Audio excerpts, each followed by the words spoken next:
इसको प्राप्त किए बगैर पुनरपि जन्मम पुनरपि मरणम ये चालू रहेगा। अनेक प्रकार के कष्ट, यहां तक कि मैंने सुना है लोग इस मनुष्य के शरीर को पाने के बाद भी आत्महत्या करते। कितना कष्ट होता होगा, तब वो आत्महत्या कर रहा है। कितने पापों से घिरा होगा, तब वह आत्महत्या कर रहा है। जब इस स्थिति को प्राप्त हो रहा है मनुष्य, इतनी दयनीय स्थिति को प्राप्त हो जाता है मनुष्य, तो आप बंधुओं विचार करो कितना ये मानव का शरीर पाकर के भी कितना दयनीय होता है। इसलिए फिर अनेक अनेक योनियों में भटकते भटकते करोड़ों जन्म बिगड़ जाते हैं। जब तक वह उस परम ब्रह्म परमात्मा को नहीं पाता, तब तक वह शाश्वत आनंद और सुख को प्राप्त नहीं कर सकता।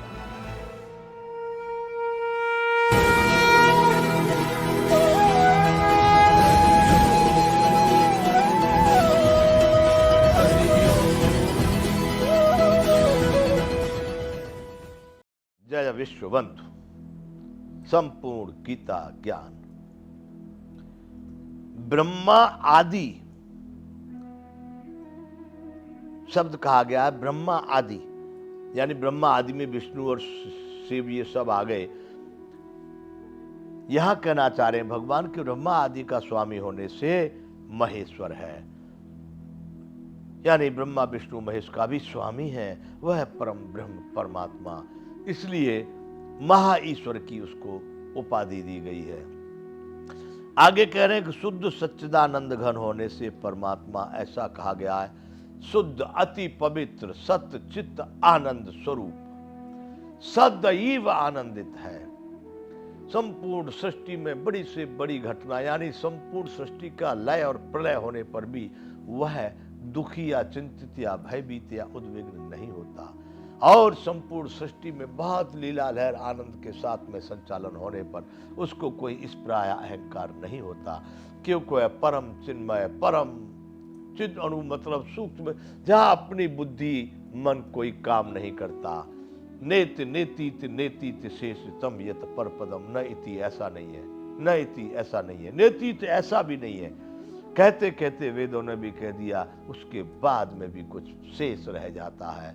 ऐसा वह परम ब्रह्म परमात्मा यहां पर कह दिया कि शुद्ध सच्चिदानंद घन होने से परमात्मा ऐसा कहा गया है। उपदृष्टा अनुमंता च भर्ता भोक्ता महेश्वर परमात्मेति चाप्युक्तो देहे अस्मिन् पुरुषः परः। ऐसा है अर्जुन, भगवान ने ये बता दिया, इस तरह का इसका स्वरूप है। आगे कह रहे हैं, य एवं वेत्ति पुरुषम प्रकृतिम च गुणैः सह सर्वथा वर्तमानोपि न भूयो भिजायते। अर्जुन, इस प्रकार पुरुष को और गुणों के सहित प्रकृति को जो मनुष्य तत्व से जानता है, वह सब प्रकार से कर्तव्य कर्म करता हुआ भी फिर नहीं जन्मता। अब कहां से जन्मेगा? जिसने इन बातों को समझ लिया कि इस शरीर का जो कुछ समझने वाला है, सुख दुख को भोगने वाला है, सभी पदार्थों के विषयों को भोगने वाला है, हर कार्य को जो करने वाला है, वह परमात्मा ही अनेक रूप से, भर्ता के रूप से, भोक्ता के रूप से, साक्षी के रूप से, अनुमंता के रूप से, इस शरीर में अनेक प्रकार के भावों से जो उत्पन्न हो रहा है, वह भी वह परमात्मा ही है। जब सब प्रकार से उस परमात्मा में समाहित हो गया, चारों ओर से वृत्तियां हमारी उस परमात्मा की तरफ को चली गई। भगवान कह रहे, इस प्रकार पुरुष को और गुणों के सहित प्रकृति को त्रिगुणात्मक ढंग से बता दिया गया। इसके संचालन में ये तीनों गुणों का हेतु है। जो तत्व से जान गया परमात्मा को, उस पुरुष को, पुरुष मतलब है परमात्मा, और प्रकृति को तत्व से जानता है, वह सब प्रकार से कर्तव्य कर्म करता हुआ कर रहा है। जो कुछ हो रहा है, क्योंकि उससे कभी भी दुराचारिक कर्म नहीं हो सकते, उससे कभी भी बुरे कर्म नहीं हो सकते। मतलब सद्मार्ग से हट करके, परमार्थ से हट करके उसके शरीर के माध्यम से कोई कर्म हो ही नहीं सकता, क्योंकि जो भी कर्म होंगे फिर उससे सब परमार्थिक होंगे, परमात्मा के लिए ही होंगे, क्योंकि संपूर्ण रूप से उसके मन चित्त बुद्धि में सब तरह से परमात्मा ही समाया हुआ है। तो भगवान ने अर्जुन को कहा, इस प्रकार पुरुष को और गुणों के सहित प्रकृति को जो मनुष्य तत्व से जानता है वह सब प्रकार से कर्तव्य कर्म करता हुआ भी फिर नहीं जन्मता। अर्थात इस शरीर के पाने का उसने फल प्राप्त कर लिया, वह कल्याण को प्राप्त हो जाता है, मुक्त हो जाता है, परम ब्रह्म परमात्मा में लीन हो जाता है। इसलिए फिर उसका जन्म मृत्यु का बंधन, यही हर उच्च कोटि के मानव का लक्ष्य है कि वह परमात्मा को प्राप्त करे। इसको प्राप्त किए वर्ग पुनरपि जन्मम पुनरपि मरणम, ये चालू रहेगा। अनेक प्रकार के कष्ट, यहां तक कि मैंने सुना है लोग इस मनुष्य के शरीर को पाने के बाद भी आत्महत्या करते। कितना कष्ट होता होगा, तब वो आत्महत्या कर रहा है।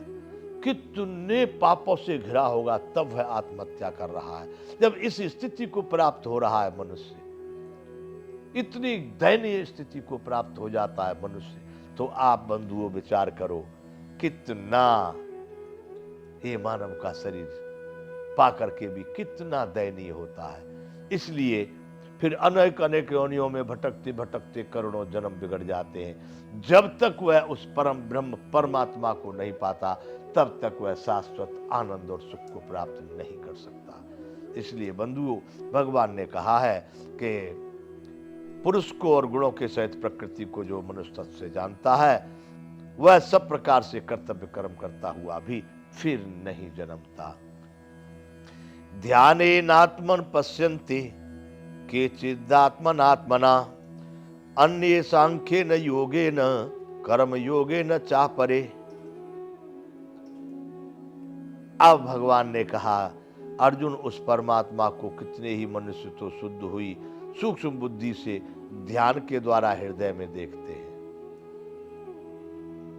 उस परमात्मा को शुद्ध हुई बुद्धि से, जिनकी बुद्धि में फिर विकृति नहीं है इन विषय भोगों के, प्रकृति से उत्पन्न तीनों गुणों के माध्यम से उत्पन्न और नष्ट और चलने संचालित होने वाले पदार्थों में जिनकी बुद्धि कदापि नहीं जाती, वह उस परमानंद परमात्मा की तरफ परमात्मा के कर्तव्यों में जो बुद्धि सदैव जाती है, शुद्ध बुद्धि उसको कहते हैं जो माइक पदार्थों से दूर होकर के परमार्थिक पदार्थों परमार्थिक चिंतन में लग जाए, जो विलासता के पदार्थों का चिंतन, विलासता का चिंतन छोड़कर परमात्मा के चिंतन में लगे, उसको शुद्ध बुद्धि कहेंगे। भगवान कह रहे हैं कि कितने ही पुरुष, कितने ही मनुष्य शुद्ध बुद्धि हुई सूक्ष्म बुद्धि से ध्यान के द्वारा हृदय में देखते हैं। भगवान ने यह कहा कि वह परमात्मा सबके हृदय में स्थित है। इसी को 18वें अध्याय में आगे फिर कहेंगे, ईश्वर है सर्वभूतानाम हृदयेषु अर्जुन तिष्ठसि।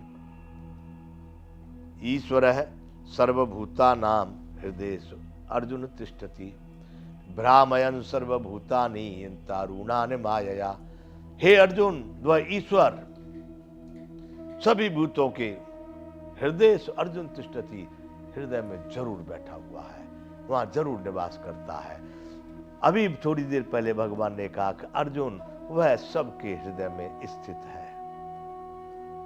तो कितने ही मनुष्य शुद्ध हुई सूक्ष्म बुद्धि के द्वारा उस परमानंद परमात्मा को हृदय में देखते हैं। है, यहीं पर है, मेरे साथ में है, इस संपूर्ण प्रकृति के रोम रोम में है, वही है। उसमें ही समाहित हो जाना, हृदय में देखते मतलब उसको पा लेते हैं इस शरीर के अंतर्गत। अन्य कितने ही ज्ञान योग के द्वारा और दूसरे कितने ही कर्म योग के द्वारा देखते हैं, अर्थात प्राप्त करते हैं। अन्य कितने ही ज्ञान योग यानी ज्ञान दृष्टि से संपूर्ण में चराचर में जहां भी है वहीं पर वो देखते हैं उस परमात्मा को, जो भी प्रक्रिया हो रही है, अच्छे में बुरे में खोटे में खरे में सुनीचे सुपाके चे पंडिता समदर्शन, सब जगह पर वही दिखाई दे रहा है। उनके ज्ञान में वो इतने उच्च कोटि में पहुंच चुके हैं कि सर्वत्र परमात्मा का ही दर्शन हो रहा है। तो ज्ञान योग के द्वारा उसे देखते हैं और दूसरे कर्म योग के द्वारा अर्थात उसको प्राप्त करते हैं। यानी जो भी कर्म कर रहे हैं उनका कुछ अपने लिए कुछ हो नहीं रहा, वो कर नहीं रहे, उस परमात्मा में परमात्मा के लिए ही संपूर्ण कर्मों को समर्पित करते, फल को न चाहते हुए करते ही जा रहे हैं। मात्र परमात्मा ही उसमें हेतु है। परमात्मा को समर्पित किए हुए संपूर्ण कर्मों को फल की इच्छा किए बगैर करते रहना, यह भी परमात्मा को ही पाना है। तो भगवान ने कह दिया कि कितने ही हृदय में पाते, कितने ज्ञान योग से पाते, कितने कर्म योग से उस परमात्मा को पा लेते हैं। जय विश्व बंधु।